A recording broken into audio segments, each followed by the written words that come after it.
So, Buck, what a lot of people don't know, aside from the artwork you've been doing over the last few years, is that you actually spent a long time as an active field researcher, and not to mention, you've had quite a number of your own individual experiences yourself over the years. Yeah, that's right. When you say active researcher, you'd always like to be more active. I really would like to be more active, but the activity that I did as a researcher came later in life. When I was young, I had some very startling experiences where I lived, and I lived in Brisbane, moreover in the Pine River Shire area in Strathpine. Good side of town. Sorry?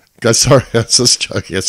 I said good side of town, North Brisbane. North Brisbane, actually, yeah, good side of town. Yeah, so north side of town, Brisbane. So I lived out on a property near Lake Samsonvale. So I was lucky enough I could ride my bicycle around there and go on all these dirt tracks, and had great mates around there. And when I hit puberty, I discovered girls, but they didn't discover me for a very long time. But I really wanted to. It's always the way. Get muscly. I was very skinny, very, very, very skinny, and I thought, I know the best way to build muscle.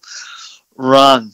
I'm going to run because, Robert Di Costello looks like he lifts a lot of weights. Anyway, so I thought I'd run, and I'd do night running. And I had no concept of what a Yowie was, and I probably still have very little concept of it now. But in those days, I didn't know what a Yowie was. The only time I'd ever heard the word Yowie was when I went up with a mate who lived around the Samsonvale Dam, and he had horses adjusted further up towards Clear Mountain.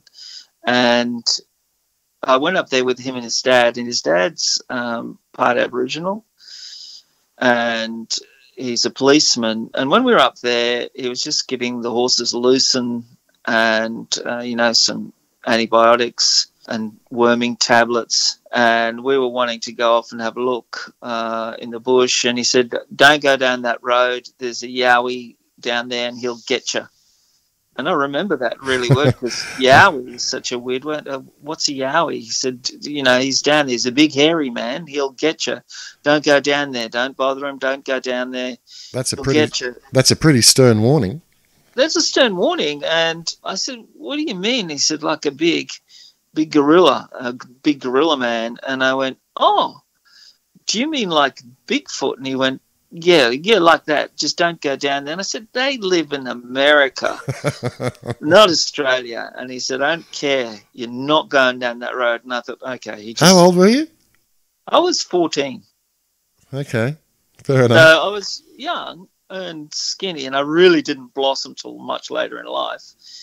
And he was adamant, we're not going down that road. And I thought it was just a cautionary tale because he didn't want us to go down to the dam and slip in and drown or something. That's my kid reasoning. When adults told me don't do that, I'm not going to do it. I really wasn't that adventurous to disobey adults. So that was a bit disrespectful in saying, well, they live in America.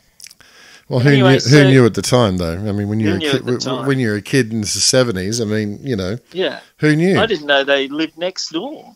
Anyway, so I'd heard that term, and then you go forward 2 years, and I'm 15 turning 16, and I want to impress a girl, so I decide that I would start running, and I'd start night running. So I would go for long night runs, which included part of a sealed road, and then I'd go cross country through the bush, through creeks, and then I would emerge down a dirt road, perhaps a couple of k's from my house, run back up the dirt roads to my house. So I did this really easily, and it was quite a liberating thing to do because, I was by myself. I was my own man at 15, 16. And there was no problem. I didn't have a problem with the bush. I grew up in Africa. My dad taught me a lot about the bush, and I love it. I really love it. I don't feel at home anywhere as I do if I'm near some trees. Anyway, so I would go on these night runs. And one night, as I turned off Samsonvale Road into Forgan Cove, and you can look it up on a map. Yep, I know where that is.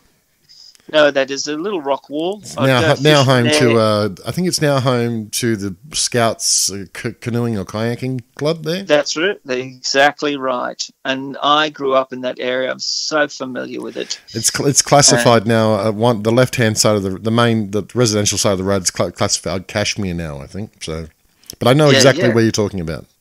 Right. So I would fish there.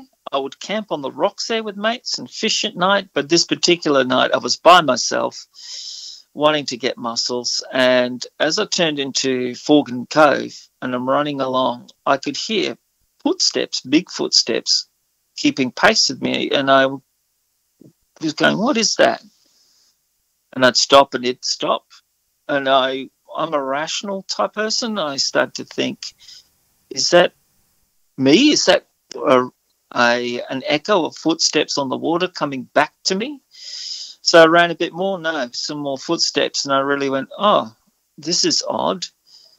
And it stopped. But I felt there was a tiny little lag in the footstep. And I went, okay, I'm going to run.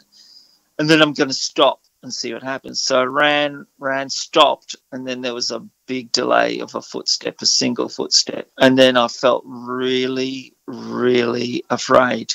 What time of night was this? 9 o'clock. 9 p.m. So still relatively early, not late. Yeah, still relatively early. So this particular site where I'm now having this encounter of something I don't know is only 4 kilometres from where I was told by my mate's dad, don't go down there, there's a Yowie. So it's no distance at all. And it's now 2 years later. So I'm there and I'm going, what's going on? And I'm feeling scared, really scared. And then all of a sudden, the dogs at this house, there's a house up on the hill. You go along Forgan Cove and it rises up and there's an old house and it was up on the right. The dogs went crazy up there and I've never heard them crazy. I've run past that place all the time at night, then down through the bush, down to Young's Crossing. And your presence never triggered them in the past? Never. And but something's triggered them now. Yeah, something's triggered them now. And I'm just afraid. So there's a fright and flight thing going in me. Suddenly I'm running the fastest I have in my life. And I run up that hill in record time. I just break that hill and I run all the way home. And I never go running out there at night again. I stop that night. And I don't tell my friends because I don't want them to think that I'm just a coward or a chicken, like when you're young. Oh, you're just chicken, mate. I would go walking in the bush by myself many times at night, all hours of the night, quite happily and all around there because I didn't believe in Yowies. I also didn't know what it was. I hadn't drawn the connection to what was happening until much later in life. And the encounters kept happening around myself and other people that I knew, all in that Shire area. And it's not too far from one of an early site, I think it's 1978, where there's a couple of kids in the Enoggera Creek Reservoir that shoot at one. So it's all within walking distance of anything. So I've had that experience. I'm terrified. I can tell you that whole area is probably, in terms of cryptozoology, one of Brisbane's best kept secrets, because there has been a plethora, and I'm talking, like you said, that there's in sightings between Sanford, Dayborough, Cobble Creek, Mount Glorious, all of that stretch, Clear Mountain, Camp Mountain, all the way up to Kashmir, and even recently. And I'll tell you something that's funny. I don't know if you've seen this on the internet. It's not a Yowie video. There's this guy who's walking that exact path you are. This is 6 months ago. I can't remember the video. If I find it, I will post it either in the description of this video or in the link in the Australian Yowie Project group. But there is a guy walking along there at the start of a few months ago. Actually, I didn't think it was probably February. And he's walking along in the morning doing his old, with his phone up to himself. And this is, like I said, 7 o'clock in the morning. And he's trying to do one of those motivational videos, one of the sales motivational videos. When he's out there walking and you can do this and you can do that and you can do this. And he's actually saying, I don't know if you guys can hear this, but something's following me. And he's actually giving a blow-by-blow description that something is following him, something's growling at him. You can hear a tree breaking. He said, "Oh my God, this thing's so close," and he goes, "Oh, there's a smell," and he's outlining all these things. He's having a report, and he actually put this up on his Facebook page. But I can't remember the life of me for it. And that was only 2 months ago, and that was during the daytime. The data on that area where you had your sighting is that there was a Moreton Bay Regional Council ranger well, he didn't go on record, but he certainly said he saw one hunting possums throughout that area as well. Not to mention there was a residential sighting, and from that point where you had yours, there was a residential sighting less than 2 kilometres as the crow flies in a straight line to that area at someone's back dam. Well, I'm glad you brought that up, because the next 3 encounters, I'll tell you, amazing. You know, this is going back some years, and they spread out over a number of years, but they happened to me and my close friends. Okay, so after I had the footstep encounter, I didn't know what it was. I was scared. I just ran. The next time something strange happened was when I was with my best friend, and I was in a car with 5 people. With 5 people, mind you, and we're driving around the North Pine Dam. Now, my mate's got his license, and he's doing his best to kill us in a Datsun 120Y. So he is telling us that the car's turbocharged, we're roaring up and down dirt roads. But he has a curfew, and his father's Dutch, and it's not be back at 10 or 1:10. It's you're back before 10 or 10 on the dot. Or he's getting a flogging, yeah. Yeah, he's flogging the car. There's 5 of us in the car. He and my other mate were at the front, and I'm in the back with 2 girls. Now, I'm just not using their names because they may or may not want to... Say no more. I get it. ...be said, but this is what happened. 5 people in the car. We're driving towards Bullocky Rest. Now, Bullocky Rest continues on from that road where I had the footsteps. Yeah. It's only 1.5 kilometres. So I'm in the same area, and he goes, "Oh, shit, I've got to get the car home." So he stops, and he does a Yowie at Bullocky Rest. And as the car turns right, the lights swing over the North Pine Dam, Samsonvale Dam. So the lights swing over it, and I'm in the back, and I'm on the left-hand side. So I'm in the passenger side. And in between me is a girl, and then on the right-hand side is a sister. And as the car swings around, I get a view of something tremendous and hulking sitting down, and it's black or brown. And as the car keeps turning around, I see it stand up, but by now the light's off it. So it is just a pure black, tall shape, big shape. And it is outlined very well against the waters of the North Pine Dam. So it's black. There's light on the dam, so you can see a big... what, was it a full moon? Or was it a full moon or something? Or I couldn't tell you if it was a full moon. Must have been some moon, though, to get that. There was enough light. But even with dark waters, you can still... It's reflecting a lot of light. City light, clouds, it's... Yeah, refractive light, yes. Refracted light. Eyes are good. I've still got really good eyes. I've got very good night vision. Anyway, I go, what the hell is that? And at the same time, this terrible, terrible, rank, rotten garbage smell fills the car. Now, it absolutely just permeates the car. Now, the guys at the front, my best mate and my other good mate, go, what the fuck is that? And the girl beside me goes, like, they're only reacting to the smell. They didn't see anything. The girl beside me goes, did you see that? And I said, yes. And now this big thing walks behind the car, as we've kind of stopped a bit in the middle of the U-turn because the smell is just so terrible. Jeez. And the back of a 120Y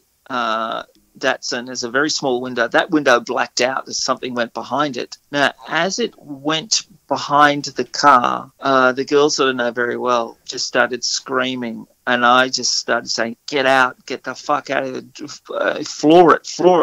Go. Yeah, get out of there. Go. The flight. What's going on? Go fucking go. The flight By impulse now, really took over, eh? absolutely. Now, the smell was terrible. And then all the way back home to Young's Crossing, my friend's sister, there were two girls. The youngest girl, she was absolutely inconsolable. She had her head in her hands in her lap, and she was rocking backwards and forwards. I won't forget this. And she just kept going, "What's wrong? Tell us. What did you see? What did you see?" And she said, "The eyes, the eyes." That's all she could say. It sounded like terrifying. And at that point, her older sister told us to shut up, stop asking her questions because it was making more upset. So we drove home. It sounded like she was in shock.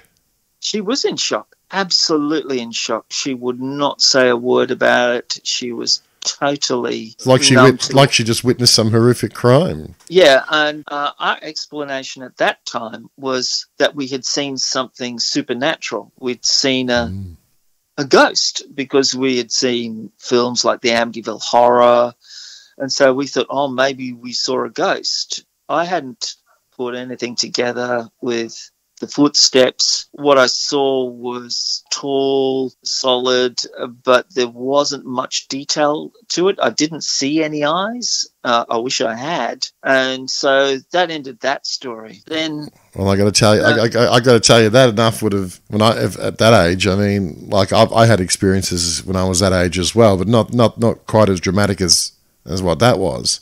But certainly, and what about out of the interest with your friends? I mean, are you still friends with any of those people today? Yes, my best friend is still my best friend, and I'm friends with on Facebook with the other guy in the front side passenger seat. You're not friends with the girl anymore? No, those girls I know of, but they're not on Facebook or anything. It would be fascinating to know how she feels about it now, whether it's... Yeah, I'd love to get in contact with her. I know their names. Some 30-odd years later, just to see how it still sits in their psyche. Yeah. Well, my best friend still remembers the encounter. He's far more skeptical, and I love him for it. But he had his own experience. Leads to the next one that happened, was that he had broken up with a girl, and this is a few years later. So he's now in his 20s. I'm in my 20s. Same area. He goes to Forgan Cove. He sits on the rock wall there, and he's got his dog with him. Yep. And he's brought a tin whistle just to play some tunes. So we were, amateur tin whistle players playing the recorder and five. So he's playing it out across the water, and he's feeling all sad and sorry for himself. And then perhaps 100 or so metres to his right, at Forgan Cove, this tree starts shaking and there's this roaring. Now he absolutely goes, what the hell? He's freaking out. It starts roaring, the tree's shaking. He can't see what it is. He said the hair on his neck stood up on end. He picked up his dog, threw it in the back of the car and left. And he told me about it the next day. He rang me up and said, Buck, you won't believe what happened to me. This is what happened. So I went, okay. And then I told my best friend about the story of the footsteps. I'd never told him about the footsteps when I went running and why I stopped running at night. And he said, we've got to check it out. So we did. We went the very next weekend. It was only a couple of days away. We went to the tree that was being shook. And it was an ironbark tree. And it was maybe... Yeah, how thick? I'd say 5 or 6 inches thick. It was a young tree. Sapling, yeah. So, yeah, beyond a sapling, but not a full tree. Okay. And the dam was low at that time, so the dirt was really hard. There were no footprints. And I didn't know what I was looking for. I went, what's this is a mystery. I'm going to find out what's going on. And I had brought along a inflatable dinghy, and me and my friend went out that night into the middle of the cove, and he brought his tin whistle along, and I brought binoculars and a torch along, and we were paddling in this inflatable dinghy. Hang on a sec. So let me just get you guys are in your early 20s at this point, right? Yep. You're in an inflatable dinghy in the middle of Lake Sampsonvale. That's right. In the middle of the night. Yeah. You got a torch, binoculars, and your mate's playing a tin whistle. We're trying to recreate what happened. I get it. And I'm egging him on. He doesn't really want to do it, but he's happy that he's got me. That man, my best friend's always had my back. In fact, he's the only person that got me through high school. I was tremendously bullied, but this guy is a solid guy. Anyway, we're out in the middle of the dam and we're playing the tin whistle, and he remembers something. I can't remember hearing something, but we also got a massive fright because we're out, a couple hundred meters from shore, and then there's this terrible scraping underneath the dinghy, and we're about to jump in, and then I realized that we've just hold on, what do you mean scraping? What do you what do you mean? Something scraping underneath the dinghy in the middle of in the middle of the lake. In the middle of the lake. How deep underwater? Because that's about, at its deepest point there, or even lower, I think it's still about 14 or 12, 14 feet or something. Yeah, we went over a dead tree. That's what actually happened. Oh, my God. But in the course of setting this up, you're thinking, we are going to be eaten. I'm keeping the paddle and I'm going to beat whatever it's to death. The paddle is actually a shovel. We didn't have a paddle, so... the thing is, of that period, though, Buck, because we're not far different in age. The thing is that we came from the era of those horror movies where you're being chased through the bush in the middle of the night, by a werewolf, by a vampire, by a zombie, by some sort of demon, and they were very, very popular movies. Yeah, and that was always consistently on my mind, because when you were setting that up, when you were telling me what you guys were doing and scraping, I mean, that in itself would have been enough for me. I mean, realistically, you're sitting out there in the middle of something scraping on the bottom of your dinghy. We were idiots, honestly, but we were also very curious idiots, and you can see why curiosity kills the cat. Anyway, we got to shore. It was inconclusive. And then a couple of weeks later, my mate rang me up and said, I know what it was. And I said, what was it? And he said, it was a koala. And I went, oh, bullshit, And he said, no, koalas grunt and they make a terrible noise. Now, yeah, but they don't shake trees. They don't shake an ironbark tree. Not like that. We see each other regularly and we chat about that, and he goes, yeah, Buckingham, yeah, you keep doing that. But it did not explain the tree shaking. It didn't explain my footstep story. It did not explain the fact that something went around the car, and he's the same person that was in the car. It also doesn't explain this next one, and the next one is in that whole area, Lake Kawangba. Yes, of course. Yeah, Lake Kawangba, where lots of people go water skiing. In between, there's another set of little lakes. It's just past Young's Crossing off Todd's Road. You realise before you go on, you realise now after we do release this episode of the podcast, every Yowie researcher in Brisbane is going to be coming to Lake Sampson Vale and Forgan Cove. Well, good luck, because it's all changed. It has all changed, but there are pockets where they still are. Yeah. Well, I still go out there. I found a couple of interesting things, but nothing like I had in my youth. Anyway, so this last encounter then that cemented all these weird experiences that would later, when I heard about Yowies again, I went, oh my God, that's what happened. So this last one, I was at my best friend's house. We just had dinner, and his brother had a girlfriend. So we were washing up together at this house, and this house is out at Young's Crossing. And she says, Buck, can I ask you something? I said, sure. She said, what do you make of this? Now, this is 2 weeks after we've been out in the middle of the dam searching for something that shook a tree and roared at my mate.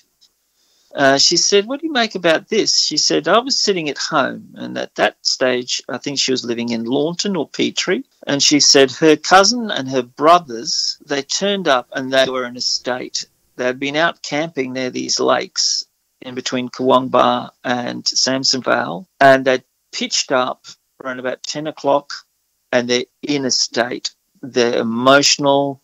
They're borderline hysterical. And she said that her brother was there out camping down there with his mates and having a few drinks. And he decides that he will go and take a leak in the bush. So they've got a fire going. They've got tents set up. He takes leave of the group and he walks just out of the firelight to take a leak in the bush.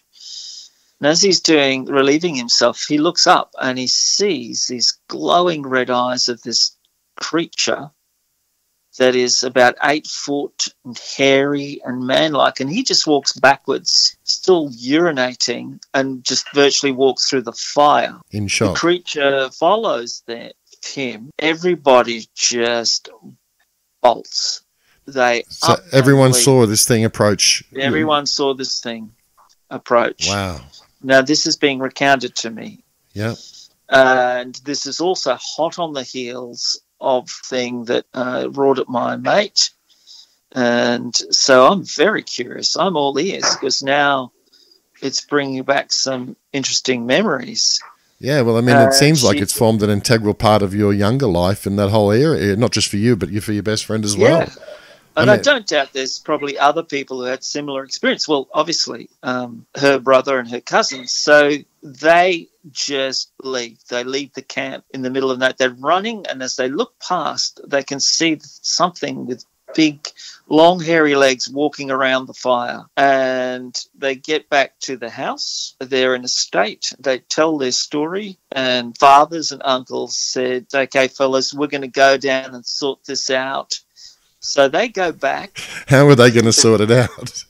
Well, they believe it's something else. They believe I imagine, homeless person or someone's setting the kids. So they've gone with the regular person then? Yeah, they think, oh, okay. So they go back to the camp not long after the kids have tipped up and they're armed with machetes and clubs. They're going to sort business out. They get to the campsite. And the campsite is flattened. And there are massive footstep prints in the dirt all around the fire, which is just almost out now. And they're going, what the hell? They go, all right, well, let's come back in the morning and we're going to get some plaster Paris and take some casts, a couple of them said. I don't know which ones. I don't know those people personally, like the uncles and fathers that went there, but they were going to come back in the morning and take some casts of footprints. To what purpose, I don't know, but they were going to do it. When they pitched up in the morning, the whole area had been tidied up and swept clean, and the consensus amongst the group was that perhaps maybe one of them didn't want this going any further, just got down there earlier and tidied the place up. That's one possibility. Yeah, so... Or the creature did it themselves. Possibly, but it looked far like, I think the tents were folded and stuff like that. So I see. Right, yeah, okay. Don't know. It's hard to say. I wasn't there, but I'm there listening to this story 2 weeks after I've been in a rubber dinghy in the middle of the dam going, what the hell is this ape-like hairy creature running around the Shire area? And that was the most interesting story. So if you go from my mate's father saying there's a Yowie down there, me not believing him, me having an encounter at Forgan's Cove with something is stalking me, to my mate having a tree shaken at him, to in between that was the car episode where we'd driven around in a car and something around the back of the car, to the far more explicit encounter of these guys camping down between Lake Kawangba and Strathpine and North Brisbane Dam. There's a rich history. So none of that happened, cemented Yowie in my head at that stage. It wasn't until much later on when the internet came along and I was musing over the game, what the hell, I'm still trying to make sense of all that.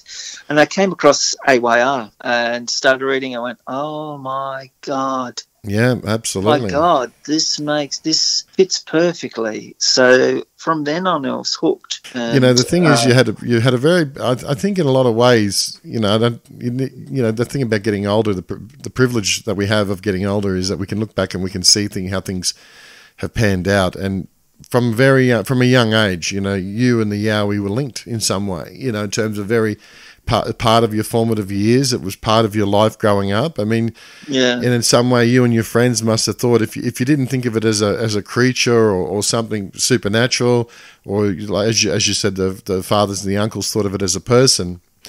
Either way, you didn't even realize at the time that you were so linked to the creatures that you work with today. Exactly.